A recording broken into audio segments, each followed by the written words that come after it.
All right, so today's guest is someone we've wanted on the podcast for a long fucking time, and they're from our hometown here in Melbourne, and they are one of Australia's, if not currently the world's biggest music exports.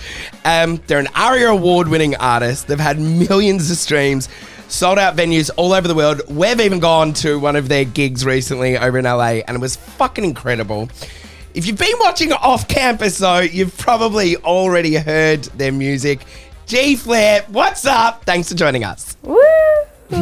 What's up, dudes? How we doing? Excellent. How are you, mate? I'm very, very good. I'm in New York City. I was in Vegas yesterday, so everything's happening. I'm moving around, and a lot of people are wanting to do interviews with me and talk to me, which is fun, and yeah, stuff's all happening. Well, thank you for doing this interview, because I can only imagine how crazy your world is right at the moment. Yeah, talk to us to the last 2 weeks. How's it been, G?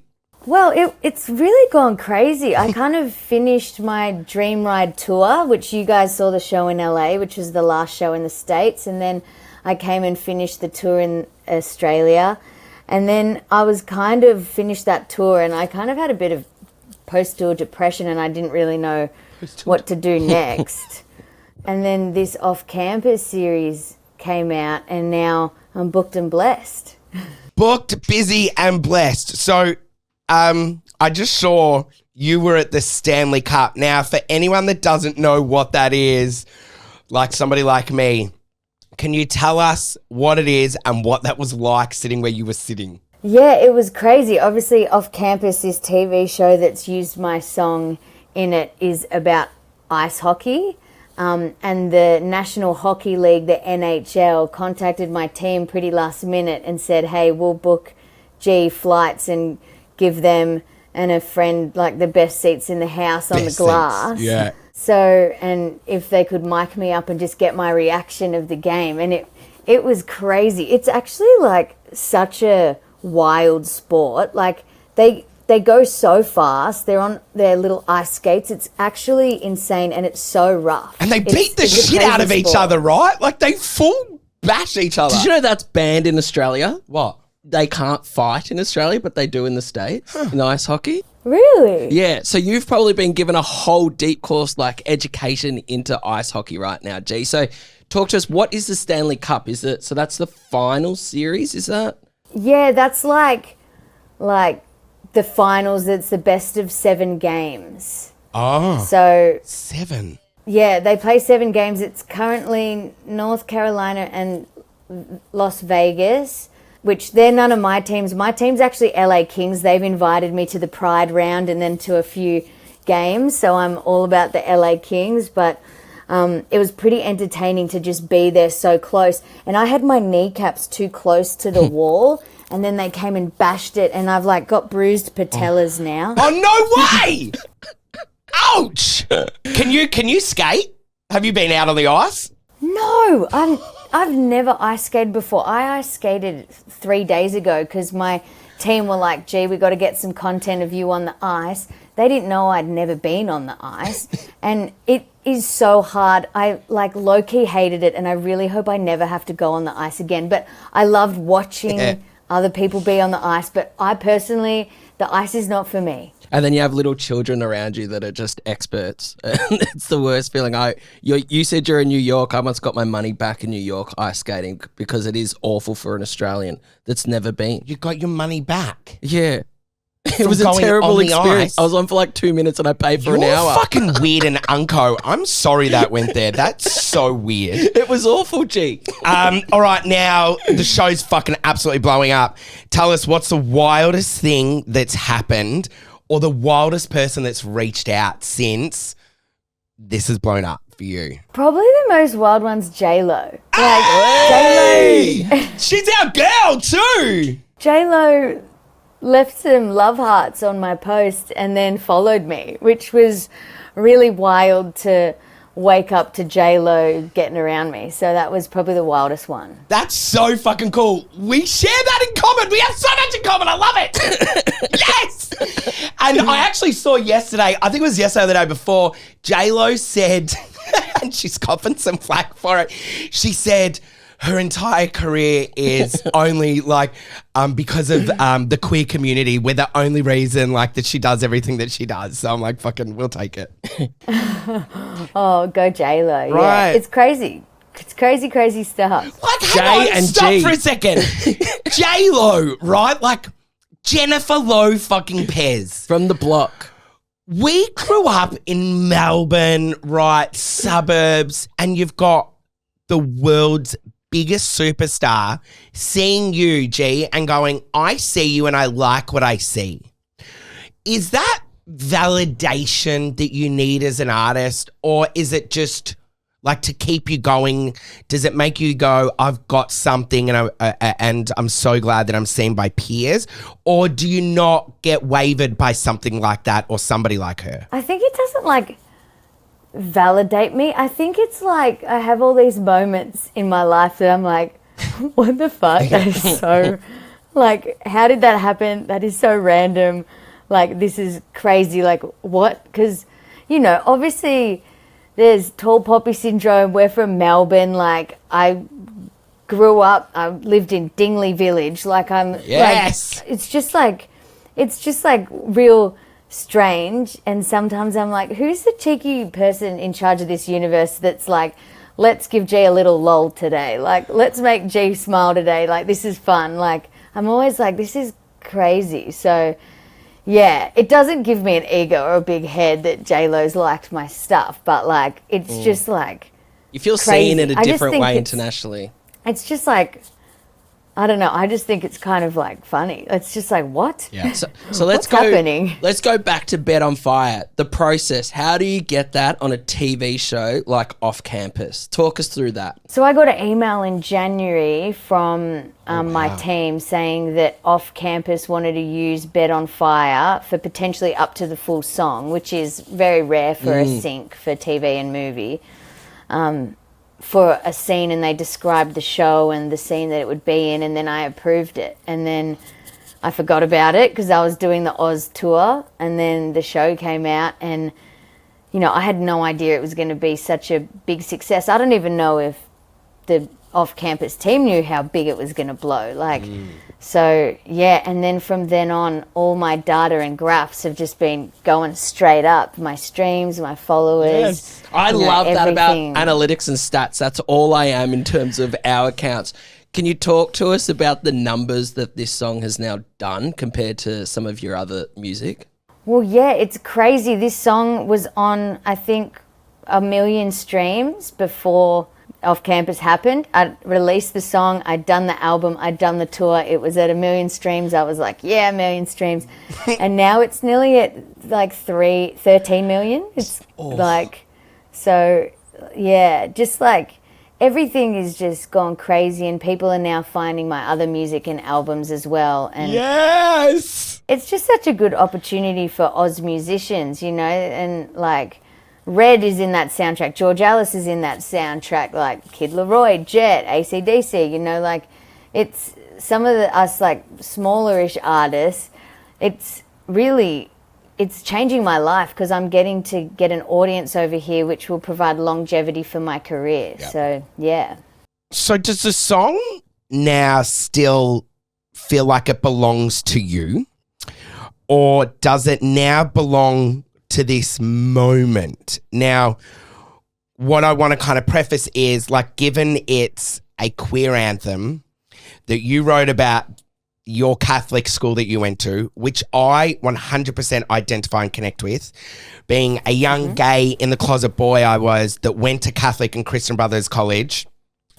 I was never told it was bad to be gay, but did I know it was? Yes, I fucking did. And did I still push against the grain? Absolutely, because it's who I was and how I identified, full stop at the end of the day. So is it a queer anthem for you, or is it now everyone's and it's whatever anybody can take from it? I feel like it's a bit of everything, you know. I had such a life with this song before it went off campus. I toured it, you know, around the world, and I had it for a whole year, and I have memories of writing it, and it existed on its own, and now, you know, Off Campus has amplified it. So I think it just lives in both spaces now. It's a queer anthem for people who want to listen to those lyrics and have gone through that experience, but also those people who just want to think about Garrett and Hannah just getting at it, it's for them as well. Yeah. Did you ever think this song that was written from a queer sort of background could be in a heterosex scene? Oh, I probably didn't, but like when I watch the scene, I think about that scene and I'm like, it wouldn't suit having like an R&B like Usher kind of groove to it. It's like meant to be euphoric and like fun. Yeah. And I think my song does that it's like kind of about giving into your desires and it like hot, but like also a bit of like lighthearted funness and a fast pace. So it suits like this coming of age young adult sex scene quite well. It is cool. And like you said before, the song is on for so long in the episode. That scene, it's just drawn out so much. So well done on getting a song like that on such a show that's huge in pop culture right now. With some of your other songs though, now do you think that you could put a song or two, are you thinking that they could be to another scene? So say if there was a fight scene in a huge TV show, would you know which song you would want to pitch for that? Oh, a huge fight scene. I don't have many like fighty songs, I feel like, but I'm hoping now that more people have discovered me, especially like music advisors who work on TV shows and movies, now look into my catalogue to see if there's anything that fits in their brains, because they do it all day. They make playlists for themselves that are like fight scenes, love-making scenes, happy scenes, and they make their own little playlists. So I'm hoping that now some people discover me and then I get some more syncs. But at the same time, for like off-campus next season, I'm so excited for the next batch of artists to feel the euphoric feeling I've got from this. So I can't wait to hear the next soundtrack and what artists kind of blow up from that. As an artist, I know, artists really try and, protect and, their mantra and their art and their craft. However, in the world that we're fucking in now, it's also marketing 101. It's riding a wave, and a good wave. You on one right now. What does the next, call it, couple of months look like with the amount of attention you're getting, resurgence of an album and music? What are some things that I guess you look into now to go, hang on, we're gonna strike whilst the iron's hot? Yeah, I guess, I have meetings with my team daily about what to do, because I'm someone who I really understand that I've got the golden ticket right now. I've got to go for it while I have the attention of people, and, I'm posting on TikTok 4 times a day. Sweet. And I'm trying to do everything so that, once this wave passes, I can say, hey, I actually did everything that I could when I had that little viral moment from that show. I tried my best. I posted 4 times a day. I said yes to this event. I said yes to this. Yeah. I just want to try to do it all to just in the end, my goal is just to have longevity and to be able to tour and be an international artist, not just an Australian artist, which I love being an Australian artist, but I also want to break out and be able to tour, in other places in the world. So I just want to try gain as many fans and give them the opportunity to see my other songs, and they can decide if they like it or not, or they want to be a fan of my music or not. And I'm sure they will. When we were in LA, they are ride or die. We were amongst your people, and they were living and breathing everything you were doing on that stage. And I also was lucky enough to come to your Melbourne concert as well. What? When? Yeah, I went. You weren't there, obviously. Did you invite me? We were both invited. Oh. Well, why didn't I go? I don't know. That's a you thing. But what I love about you too, I call bullshit on that. No, I was there. I've got footage.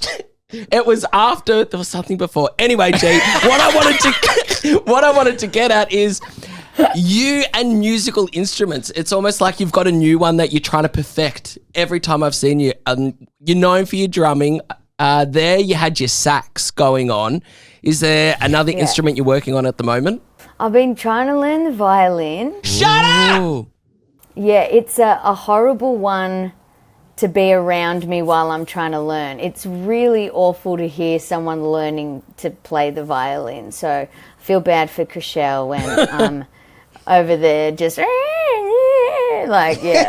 it's wild. That takes me back. What I was trying to get Hang to on, there. Luke actually thinks he can play the trumpet. Now, when we were on The Amazing Race, believe it or not, we advanced in the race the very first time because he had to play some fucking giant trumpet in Uzbekistan, and turned out he knocked it out of the ballpark. So I guess what I'm asking is, can Luke play the trumpet on stage with you someday, sometime, somewhere? Yeah, absolutely. It only makes Bring out sense. the horns. Let's go. You also can't half tell that G is in America at the moment with the sirens in the background. It's New York, you know. I'm right in the thick of it. Yeah, at first I thought it was Elwood, but I was like, oh God, this will be breaking news. We've got cops going off here. I do just want to bring it back to what you were saying about making your music, available to the world. I think I live under a rock, and when I came to your show, and I say this with my hand absolutely on my heart, there was like 2 songs that I cried to that I was so connected to with you on stage. You were so magnificent and captivating and so cool to watch that it was bizarre for me that I felt like we had become mates before I ingested your music. And then I went, oh my God, Scott, where the fuck have you been? When I was at your show, and I felt really privileged but also rude on the other end, because I was like, oh my God, I never gave your music the time.